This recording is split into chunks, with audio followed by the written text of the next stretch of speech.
Bismillahirrahmanirrahim. Assalamualaikum warahmatullahi wabarakatuh. Dulur bonsai dimanapun berada, jumpa kembali dengan kita dalam channel Dulur Bonsai. Pada kesempatan kali ini kita akan melanjutkan berbagi pengalaman bagaimana cara pembudidayaan bonsai anting putri dengan cara mencangkok. Dulur bonsai dimanapun berada, saat kita mau mencangkok, hal-hal atau peralatan yang kita persiapkan diantaranya adalah ada gunting pruning, ada cutter, ada plastik sebagai pembungkus, ada tali rafia, mungkin bisa jadi pakai kawat, dan semua alat yang kira-kira bisa membuat untuk mengikat plastik yang kita gunakan untuk menyangkut. Sementara media yang kita gunakan itu bisa bermacam-macam. Kalau zaman dahulu mungkin kita sering memakai tanah merah ataupun sabut kelapa ataupun sejenisnya. Seiring berjalannya waktu kita semakin mengetahui media yang kita pakai untuk menyangkut ada beberapa yang sering kita pakai yang menghasilkan hasil yang maksimal. Salah satu diantaranya adalah kokopit sama moss. Kelebihan kokopit adalah saat nanti kita panen, saat nanti kita buka cangkokan itu, kita bisa menghasilkan akar yang tidak terganggu. Sementara media yang lain, pengalaman yang sudah kita jalanin bisa mengganggu akar saat kita panen atau saat kita program untuk selanjutnya. Dulur bonsai, mari kita ikutin prosesi awal tahap pencakokan, memaksimalkan bahan yang sudah ada sekalian memperbaiki bahan yang sudah ada. Mari kita ikutin langkah selanjutnya. Langkah yang pertama adalah kita menentukan garis. Saat kita yang ingin kita kupas, kita harus memikirkan awal saat nanti bonsai itu mau seperti apa. Kita sudah harus bagaimana cabang yang akan kita pakai nanti. Jangan terlalu pendek, juga jangan terlalu panjang. Saat terlalu panjang, kita akan kerepotan saat kita nanti menentukan batang utama dari pohon ini tersebut. Maka saat kita mau mengupas, sudah akan terlihat, kita harus punya bayangan atau imajinasi saat bonsai itu, bahan bonsai itu akan kita potong di titik mana. Ini akan kita jadikan mame. Maka batang yang seperti ini dengan percabangan yang sudah ada, kita bisa memaksimalkan dengan sedikit ataupun cuman tidak memakai panjang, karena cabang pertama, cabang kedua sudah ada.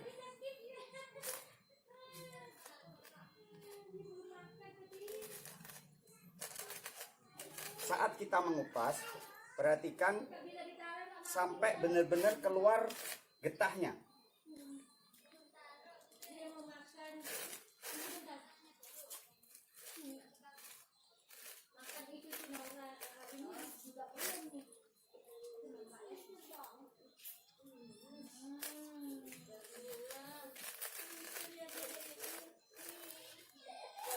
Hal yang terpenting dalam kita melaksanakan pencangkokan ini, kita juga harus memperhatikan batas garis atas sama batas garis bawah, karena nanti akan sangat menentukan. Beda saat kita menyangkok pada bahan yang memang bahan itu tinggi, kita bebas memilih, kita bebas memotong, kita bebas menentukan garis ini. Tapi saat kita memilih bahan yang sudah ada, kita akan memaksimalkan yang atas, juga jangan sampai bahan yang di bawah juga tidak terpakai.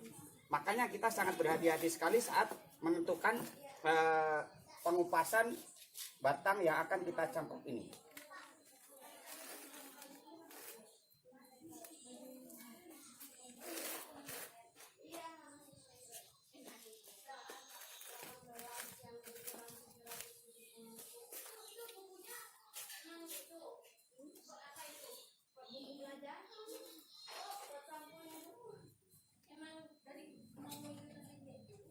Saat kita mengupas, perhatikan juga kupasan kita benar-benar maksimal. Kupasan kita benar-benar bisa menghilangkan kambium yang menempel pada batang. Karena tujuan kita mengupas ini adalah memotong mata rantai kambium pada bahan bawah sama bahan yang ada di atas yang akan kita jadikan bahan yang kita pilih untuk kita cangkok.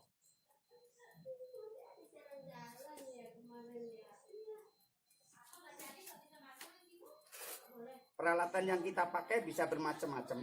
Kita bisa menggunakan cutter, kita juga bisa menggunakan gunting pruning, kita juga bisa menggunakan pisau, kita juga bisa menggunakan peralatan lain yang tujuannya untuk mengupas kulit kambium yang ada pada batang yang ingin kita cangkok. Setelah kulit terlupas keseluruhan dari semua sisi, sekali lagi kita kupas lagi dengan cutter atau peralatan yang lain yang bertujuan untuk menghilangkan kambium. Apalagi ini batang yang kita cangkok, bahan yang kita cangkok adalah sangat pendek sekali, sangat rawan sekali kambium akan menyambung kembali, dan itu akan fatal sekali karena salah satu faktor mencangkok tidak berhasil adalah kembalinya kambium dari atas sama bawah menyatu kembali.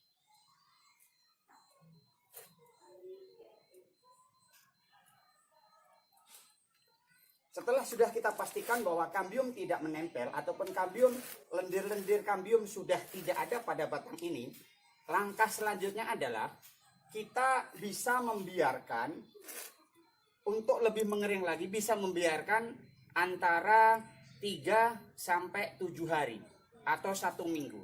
Sebenarnya lebih lama pun tidak apa-apa.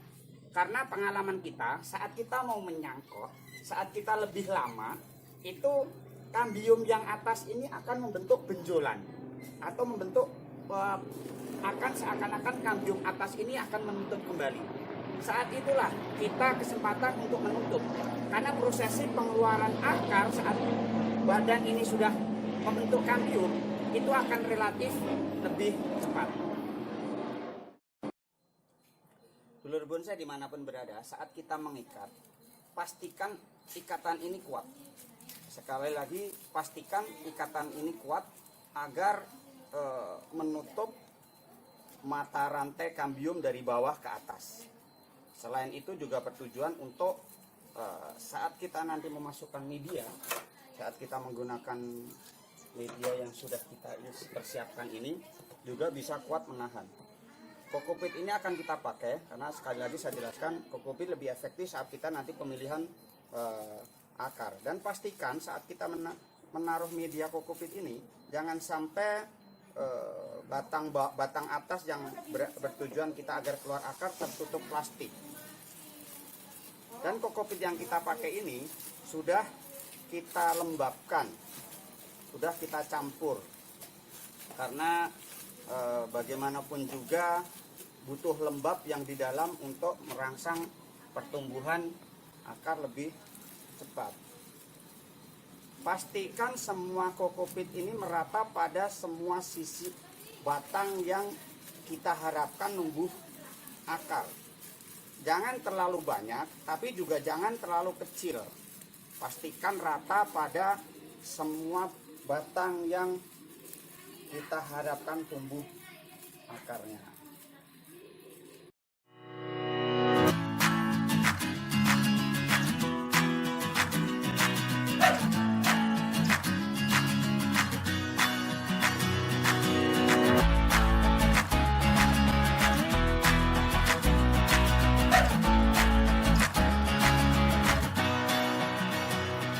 Benar-benar bahan yang kita cangkok ini setelah kita plastikin seperti ini, keadaannya benar-benar rendah, lembab untuk mempercepat proses keluarnya.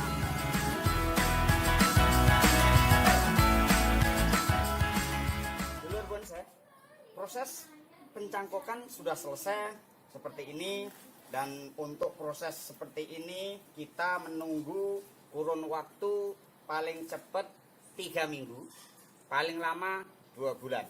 Karena saat kita menyangkok dengan sistem yang saya pakai tadi, itu lebih cepat.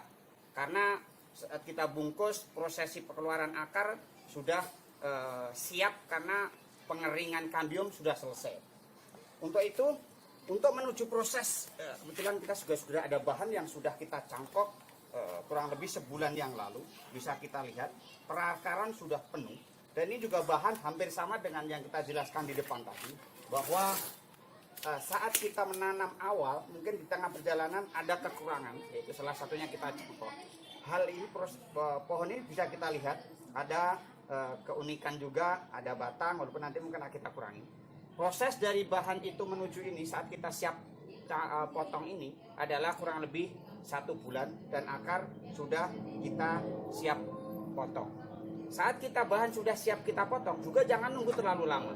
Saat perakaran itu sekiranya sudah menutup semua batang yang kita anggap sudah cukup perakaran, maka saat itu pula kita usahakan untuk segera memotongnya dan kita pindahkan menjadi pohon baru yang siap kita tanam.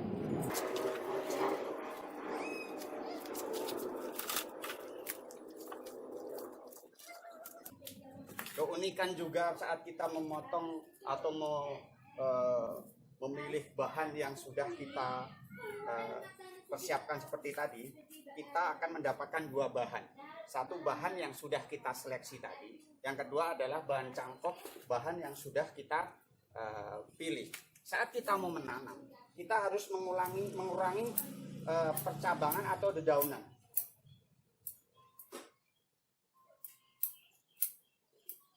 Tujuannya adalah untuk keseimbangan antara akar sama daunnya. Jangan terlalu memaksakan untuk banyak cabang, karena khawatir tidak maksimal pertumbuhan bahan yang kita cangkok.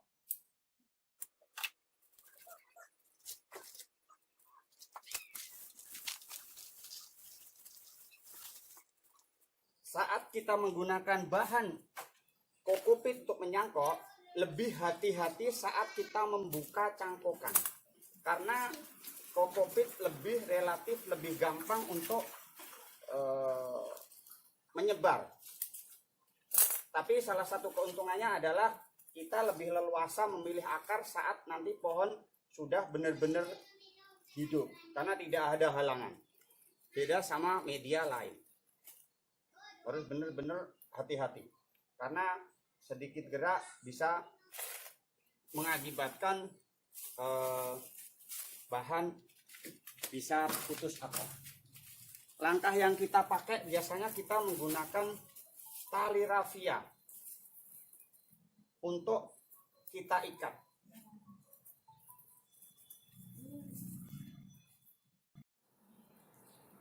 Dulur bonsai, perlu kita ketahui bahwa saat kita menanam bahan cangkokan, usahakan kita berusaha untuk bagaimana batang yang akan kita tanam itu tidak bergerak.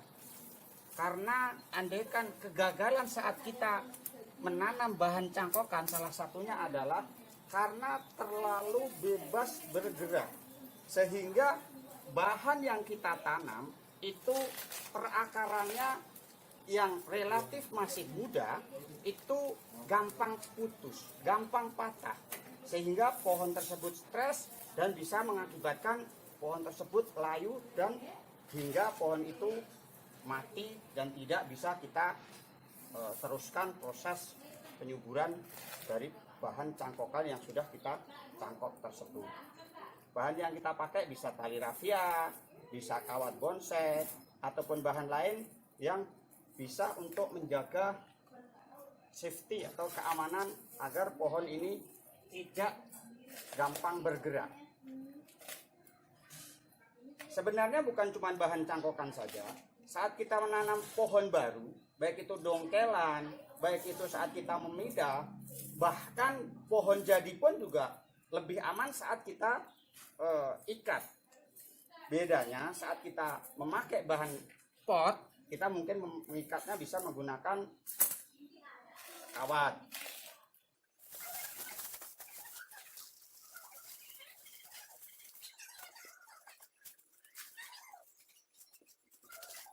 Seperti biasa, setelah kita tanam, setelah kita ikat, setelah kita kasih media, jangan lupa biasakan kita menaruh pohon-pohon yang baru kita tanam di tempat yang tidak langsung kena matahari. Karena untuk menghindari stres pohon itu sendiri dan tidak terlalu langsung kena panasnya matahari yang bisa membuat pohon ini stres.